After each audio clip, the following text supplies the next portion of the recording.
आज हम लोग मिलने आए हैं एक ऐसी बच्ची से जिसने ऑनलाइन से पढ़ के भी परफेक्ट में से परफेक्ट स्कोर किया है। जी हाँ, बिल्कुल सही सुना आप लोगों ने। 800 में से 800, जिसका सपना होता है बहुत सारे बच्चों का कि यार ऐसा मेरा स्कोर आ जाए जिससे मेरी ड्रीम यूनिवर्सिटी का ड्रीम कॉलेज है वो मुझे मिल जाए।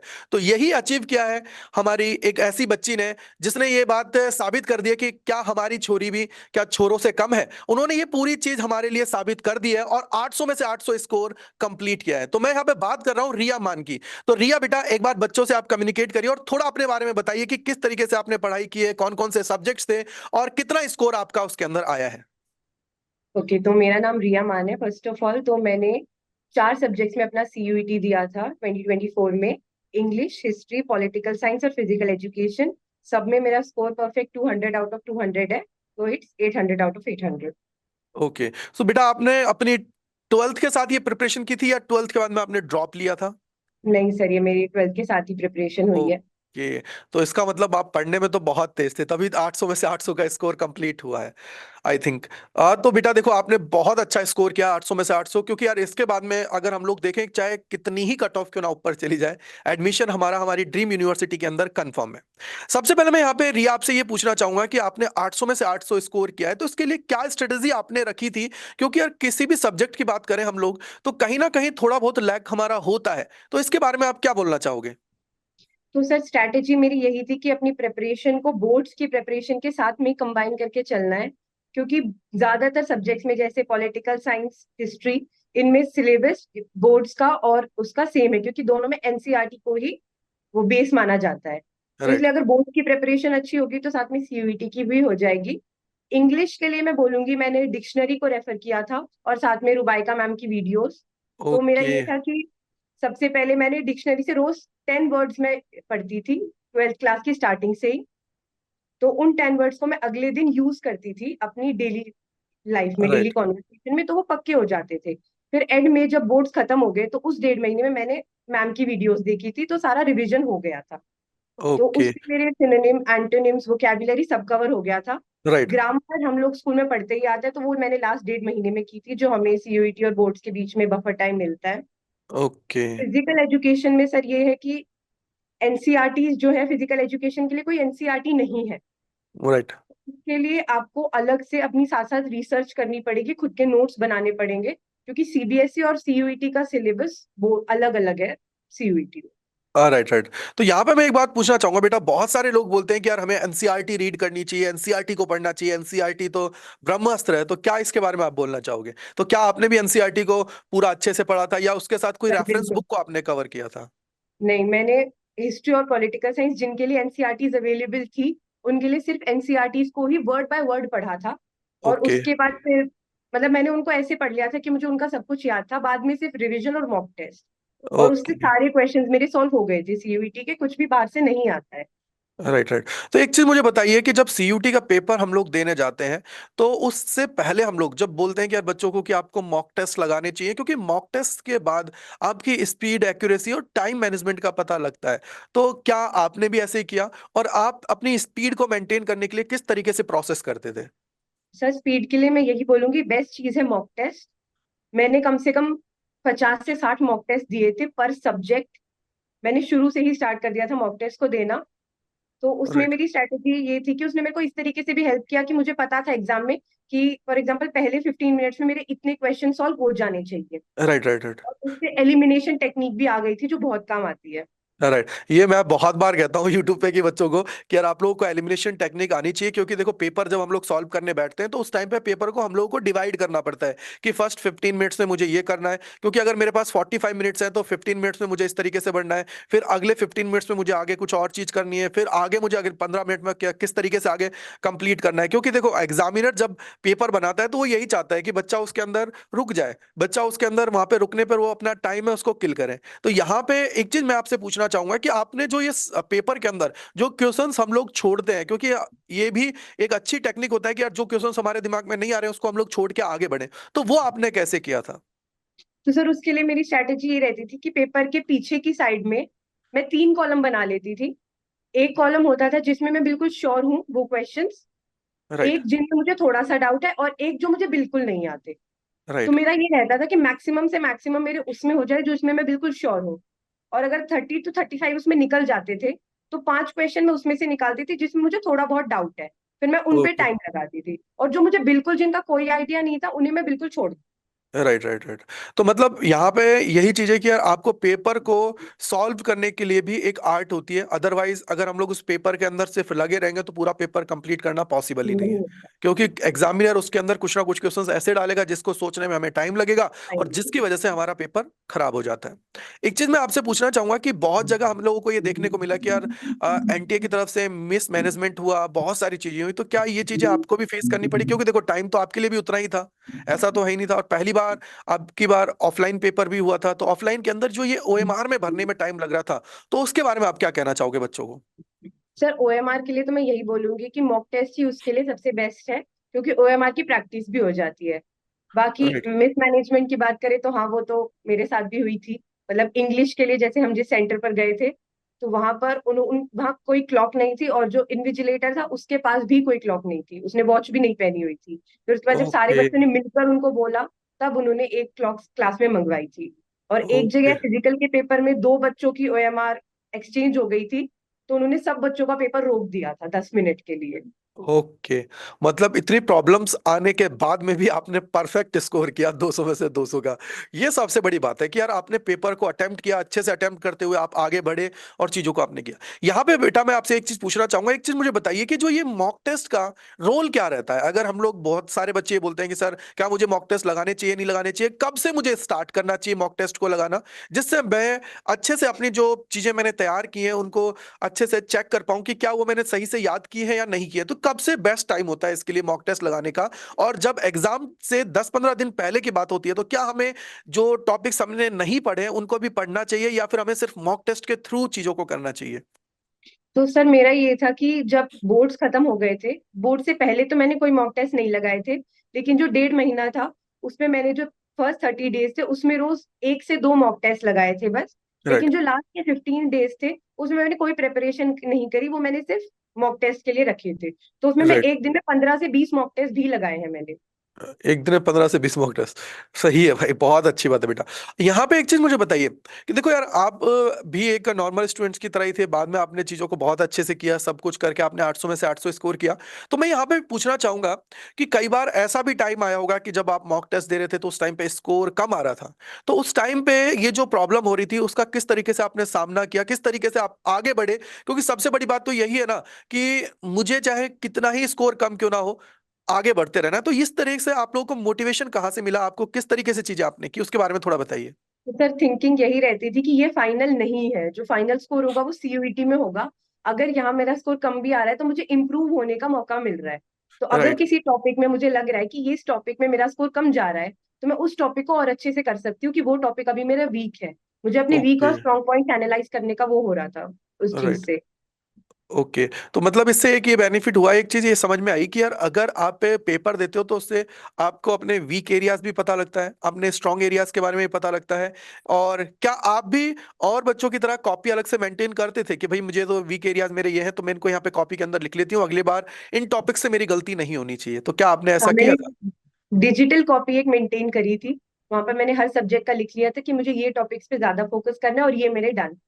Okay okay okay. तो इसके अलावा मैं एक चीज पूछना चाहूंगा। देखो बहुत जगह मैं चीजें देखता हूँ, बहुत सारे बच्चे बोलते हैं कि सर हमने तो 20 घंटे पढ़ाई की, हमने तो 18 घंटे पढ़ाई की। तो क्या नहीं, ऐसा आपके साथ था कि सर मैं तो एक दिन में 15 घंटे पढ़ रही थी तब जाके मैंने चीजें की, या फिर किस तरीके का आपका रूटीन रहता था जिससे चीजों को आप बहुत अच्छे से मेंटेन करके 800 में से 800 का जो स्कोर था उसको आपने कंप्लीट किया? नहीं, नहीं सर, मतलब 15 घंटे में तो लोग यूपीएससी क्लियर कर लेते हैं, ये तो बस एक सीयूईटी था। तो पंद्रह ओके। घंटे की तो कोई पढ़ाई नहीं होती है। हाँ, अगर आप दिन में प्रोडक्टिवली 6 से 7 घंटे भी निकाल लेते हो तो वो बहुत वो है। तो मेरा ये था कि बोर्ड से पहले तो कुछ महीने पहले तक तो मैं सिर्फ 2 से 3 घंटे अपनी पढ़ाई करती थी। जब बोर्ड्स नजदीक आने लगे तो वो मैंने 4 से 5 घंटे कर दिया था। और ठीक है। सीयूईटी में भी यही था, 4 से 5 घंटे रोज पढ़ना, और जब पास आया था तो 6 से 7 घंटे, इससे ज्यादा मैं नहीं पढ़ी थी। ओके। और बीच में ब्रेक्स भी लेती रहती थी। हाँ मतलब ब्रेक्स तो बहुत इंपॉर्टेंट है अगर हमें अपनी जो प्रोडक्टिविटी है उसको इम्प्रूव करना है तो उसके लिए तो। अब सबसे बड़ी बात मैं यहाँ पे एक और चीज पूछना चाहूंगा कि जैसे कई बार स्कोर कम आया, सब कुछ हुए, तो आपने बोला कि मैं सिर्फ इसको ये इस तरीके से करती थी कि आगे जाके फाइनल पेपर होगा उसके अंदर मुझे अच्छे से परफॉर्म करना है, उसके लिए मुझे ये तैयारी करनी है। क्या कभी ऐसा डिमोटिवेशन आया कि नहीं यार अब तो बहुत कम स्कोर आ रहा है, तो अब तो मुझे आगे छोड़ के कर लेना चाहिए, कुछ और सोचना है, दिमाग में कुछ और चलने लगा? ये चीज सर इंग्लिश और फिजिकल एजुकेशन के साथ ज्यादा हुई थी, क्योंकि उनका कोई फिक्स सिलेबस नहीं था। राइट। उसमें सब कुछ इनडेफिनेट था, तो एंड तक भी ऐसा हो ही रहा था कि ये कोई क्वेश्चन देखा कि ये तो मुझे आता ही नहीं है, तो अगर राइट। एग्जाम में भी कोई क्वेश्चन ऐसे आ गया, तो फिर मैं ये सोचती थी कि कोई नहीं, मेरे पास 10 क्वेश्चंस का ऑप्शन भी है, मैं उनको छोड़ राइट। भी सकती हूँ। तो हर क्वेश्चन आना जरूरी नहीं है, और हर क्वेश्चन ओके। किसी को आता भी नहीं होगा शायद। राइट। राइट। हाँ, ये तो बात है ये, क्योंकि देखो आप कहीं भी देखो, आप लोग कहीं भी, अगर मैं अगर बात करूँ तो पर्सनली जो हम लोग सबसे ज्यादा जानते हैं वो जेई के बारे में जानते हैं। तो जेई के अंदर भी यही चीज है कि हर क्वेश्चन अटेम्प्ट करना इंपॉर्टेंट नहीं होता है। अटेम्प्ट करना वहां पे कि आप सही क्वेश्चन को अटेम्प्ट कर रहे हो, एक्यूरेसी सही आनी चाहिए आपकी, वो सारी चीजें इंपॉर्टेंट करती हैं। इसके बाद में मैं ये पूछना चाहूंगा बेटा कि आपने बहुत अच्छा स्कोर कर लिया, सब कुछ कर लिया, डिमोटिवेशन से भी आप बाहर आ गए थे। तो अब मैं ये पूछना चाहूंगा कि इसके अलावा आगे आपने क्या सोचा है, आपके फ्यूचर के प्लान क्या है, कि किस तरीके से आपको आगे बढ़ना है? क्या आपको यूपीएससी की तैयारी करनी है या कुछ और करना है? हाँ तो सर मुझे ग्रेजुएशन के बाद यूपीएससी की ही तैयारी करनी है। ओके, तो मतलब यूपीएससी की तरफ जाने का आपका रुझान सबसे ज्यादा है। तो और एक और चीज मैं आपसे यहाँ पे पूछना चाहूंगा कि आपकी ड्रीम कॉलेज कौन सी है जिसमें आप जाना चाह रहे हो, और कौन सी ब्रांच के अंदर जाना चाहते हो? सर दिल्ली यूनिवर्सिटी का Hindu college, political science honours करनी है मुझे। ओके। मतलब मैं जितने भी बच्चों से बात करता हूँ ना, जो ह्यूमैनिटीज बैकग्राउंड्स होते हैं, उनका सबका सपना होता है सर पॉलिटिकल साइंस ऑनर्स मिल जाए, हिस्ट्री ऑनर्स मिल जाए, बस हमारा काम हो जाए। और हम लोग हिंदू में जाना चाहते हैं, जबकि इसी वजह से कट ऑफ बढ़ता है बेटा उसका। इस बार तो उम्मीद यही है कि हो सकता है कि 800 में से 800 पे फर्स्ट राउंड का क्या हो जाए, क्लोजिंग हो जाए। ये सारी हाँ, चीजें हैं। इसके बाद में मैं एक चीज और पूछना चाहूंगा कि बहुत सारे बच्चे ऐसे हैं जो 2025 की तैयारी करना चाहते हैं और तैयारी करेंगे और आगे स्कोर फुल में से फुल करेंगे आपकी तरह। तो आप उनको क्या एडवाइस देना चाहते हो कि यार आपको ये चीज नहीं करनी है, इन चीजों पे स्टक रहना है, बहुत सारी चीजें जो आप बताना चाहो बच्चों को, जिससे उनका भी जो ये स्कोर होता है फुल में से फुल, ये उनको मिल पाए? तो इसके लिए यही है, सबसे पहले तो अभी आपको स्टार्ट करना पड़ेगा। अगर आप ये सोचो कि आप 10 दिन में तैयारी कर लोगे, तो वो तो नहीं हो सकता है। आपको राइट। शुरू से करना पड़ेगा, साथ में आपको कंसिस्टेंट रहना पड़ेगा। ये नहीं है कि आप एक दिन 10 घंटा पढ़ रहे हो और अगले दिन आप 1 घंटा भी नहीं पढ़ रहे हो, तो वो वैसे नहीं होता है। राइट। और दूसरी चीज ये है कि आपको सीयूईटी को और उसके सिलेबस को बहुत अच्छे से समझना पड़ेगा, क्योंकि बहुत सारे बच्चे ऐसे भी थे जो फिजिकल एजुकेशन के लिए सिर्फ सीबीएसई की बुक पढ़ के चले गए थे, और राइट। सीबीएसई का और सीयूईटी का सिलेबस बहुत अलग है physical right. Right. Education. Right तो बेटा। आपको सिलेबस को, सब्जेक्ट को अलग से समझना पड़ेगा, और साथ राइट। में सीयूईटी का स्ट्रक्चर भी, क्योंकि हर सब्जेक्ट तो देना जरूरी नहीं है। आपको अपनी रिक्वायरमेंट देखनी पड़ेगी कि आपका क्या राइट। टारगेट है, आपको कहाँ जाना है, उसी के हिसाब से सब्जेक्ट चूज करने पड़ेंगे। राइट। तो मतलब सब्जेक्ट कॉम्बिनेशन इंपॉर्टेंट है, क्योंकि देखो सबसे ज्यादा बच्चा एक ही गड़बड़ करता है, या तो सब्जेक्ट मैपिंग में बाहर हो जाता है, क्योंकि वो सोचता है कि यार मैं तो आगे जाके पॉलिटिकल साइंस ऑनर्स करना चाहता हूँ, साइंस का स्टूडेंट हूँ, तो मुझे तो पॉलिटिकल साइंस का पेपर देना पड़ेगा। और वो गलती करके वो सब्जेक्ट मैपिंग में बाहर हो जाता है और फिर अगले साल की तैयारी करने के लिए बैठ जाता है। क्योंकि वो पूरा सिर्फ यही होता है कि थोड़ा सा उसके बारे में हमें पहले पता होना चाहिए। देखो वही चीज है ना, एक वो मैंने कहावत कहीं सुनी थी कि अगर आपको पहले दुश्मन को खत्म करना है, तो पहले उसके बारे में, दुश्मन के बारे में आपको हर एक छोटी से छोटी चीज पता होनी चाहिए कि यार वो किस तरीके से है, क्या है, कितनी उसकी ताकत है, सब कुछ पता होना चाहिए। वैसे ही हमें पहले अगर सीयूटी का पेपर कंप्लीट करना है, तो उसके लिए हमें पता होना चाहिए कि सीयूटी का पेपर का पैटर्न क्या है, क्या उसकी रिक्वायरमेंट है, कितना सिलेबस है, कितना मुझे पढ़ना है, कितने क्वेश्चंस को मुझे छोड़ना है, और एक और चीज मैं पूछना चाहूंगा बेटा, यहीं पे एक चीज आई, तो क्या जो आपने पूरी बुक के सारे टॉपिक्स थे उन सबको कंप्लीट किया था या कुछ छोड़ भी दिया था? क्योंकि बच्चा यही पूछता है सबसे ज्यादा कि सर क्या हम थोड़ा सा एक चैप्टर मैंने नहीं पढ़ा तो क्या उसको छोड़ के चला जाऊं? तो क्या ये चीजें है, क्या इसको भी हम लोग मान सकते हैं इसके अंदर? नहीं सिर्फ मैंने तो सारे टॉपिक्स किए थे, हर सब्जेक्ट के डिलीटेड टॉपिक्स भी, और जो साइड बॉक्सेस भी होते हैं मैंने तो सब कुछ कवर किया था। राइट। लेकिन मैं ये बोल सकती हूँ कि आप पुराने के ऊपर तो रिलाई मत कीजिए कि बिल्कुल पिछले साल इस टॉपिक से कोई क्वेश्चन नहीं आएगा तो इस साल भी नहीं ही आएगा। राइट। तो आपको करना पड़ेगा। आप बीच बीच में कुछ कुछ टॉपिक्स छोड़ सकते हो, वो राइट। इस तरीके से कि आपके बाकी टॉपिक्स बहुत अच्छे से कवर है, कि आप ओके। उनमें से तो कोई क्वेश्चन छोड़कर नहीं आओगे। अगर आपका बाकी भी अच्छा नहीं है और आप उसमें से भी कुछ छोड़ देते हो, तो फिर तो काम नहीं होगा। ओके, तो इट मीन्स आपको हर एक पॉइंट की कवर करना पड़ेगा। और यहाँ पे मैं एक चीज और पूछना चाहूंगा कि यहाँ पे पीवाईक्यूज को लगाना ये कितना इंपॉर्टेंट होता है, कि पीवाईक्यूज से क्या पता लग जाता है, कि क्या हमें पैटर्न का आइडिया लग जाता है, या किस तरीके से चीजें होती हैं? तो सर मैंने जो मॉक टेस्ट दिए थे, तो सबसे पहले मैंने पीवाईक्यूज ही सॉल्व किए थे। उसके बाद मैंने सैम्पल मॉक टेस्ट सॉल्व किए थे। हाँ तो पीवाईक्यूज से क्वेश्चन के फॉर्मेट का तो आइडिया हो जाता है, राइट लेकिन किसी का कोई भरोसा भी नहीं है। जैसे इस बार इंग्लिश का पेपर बिल्कुल ही बदल दिया था इन लोगों ने, राइट राइट राइट। पीवाईक्यूज किसी काम के रहे ही नहीं थे। तो वो ये है कि आपको हर चीज कवर होनी चाहिए। आप ये मत सोचिए कि पीवाईक्यूज में पिछले साल ये टॉपिक इतना आया था तो इस साल भी इतना ही आएगा। ओके। और इसके अलावा मतलब मेन चीज तो यही है कि यार पीवाईक्यूज को भी आपको करना है एटलीस्ट, ये नहीं है कि करना है, छोड़ के वो तो चले जाओ। करना उससे एक इंपॉर्टेंट है। पैटर्न का आइडिया लग जाता है। बस कुछ कुछ सब्जेक्ट्स में होता है कि हो सकता है कि आउट ऑफ द बॉक्स भी चले जाए एनटीए वाले। राइट है। तो इसके अलावा ये पूछना चाहूंगा बेटा कि अड्डा 24/7 प्लेटफॉर्म से आपने चीजों को किया भी, तो किस तरीके से योगदान रहा अड्डा 24/7 का, किस तरीके से आपने चीजों को किया, तो उसके बारे में थोड़ा और बताइए, इस जर्नी के बारे में। तो सर अड्डा का तो यही था कि जैसे सबसे पहले तो अंडरस्टैंडिंग में बहुत हेल्प मिलती थी, क्योंकि कई सारे टॉपिक्स ऐसे होते हैं जो डिलीटेड होते हैं, जो हमने स्कूल में राइट नहीं पढ़े हैं। तो उनकी हम अगर वीडियोस देख लेते हैं तो क्लियर राइट हो जाता है, उसके बाद हम और अच्छे से उनको रिकॉल कर पाते हैं। है। राइट राइट राइट सेकंड चीज, रिवीजन में बहुत हेल्प मिली थी, क्योंकि आप बार बार बुक को नहीं पढ़ सकते। तो अगर आप उस चीज की वीडियोस बार बार देख लोगे तो वो आपके माइंड में फिक्स हो जाएगा। और राइट। थर्ड चीज, अपडेट्स हो गए, हर चीज से रिलेटेड हर चीज की इंफॉर्मेशन हो गई, वो तो है ही। Okay okay okay. तो मतलब हर चीज में आपने चीजों को किया, कवर किया अच्छे से, सब कुछ किया, तभी जाके यार 800 में से 800 स्कोर आता है, कि जब आपको हर चीज के बारे में आइडिया होता है। और इसके अलावा कोई मैसेज आप देना चाहो 2025 के बच्चों को, तो वो आप बताइए तो मैं थोड़ा। यही बोलूंगी कि आप लोग अभी अपनी प्रिपरेशन स्टार्ट करिए। अगर आप ये सोचेंगे कि आप बाद में करेंगे तो वो नहीं हो पाएगा। तो मतलब यही है कि यार देखो, अर्ली स्टार्ट करते हैं तो आपके पास पूरा टाइम रहता है जहां पे आप डीप में चीजों को पढ़ पाते हो, और उसके अलावा रिवीजन कर पाओगे, और रिवीजन के साथ साथ आप अच्छे से प्रैक्टिस करके एग्जाम के अंदर बैठ पाओगे। और अगर सीयूटी की तैयारी कर ली तो बेटा ऑब्वियसली बात है कि बोर्ड तो आराम से निकल ही जाएगा। वो तो आराम से हो जाएगा। कोई दिक्कत की बात ही नहीं आएगी।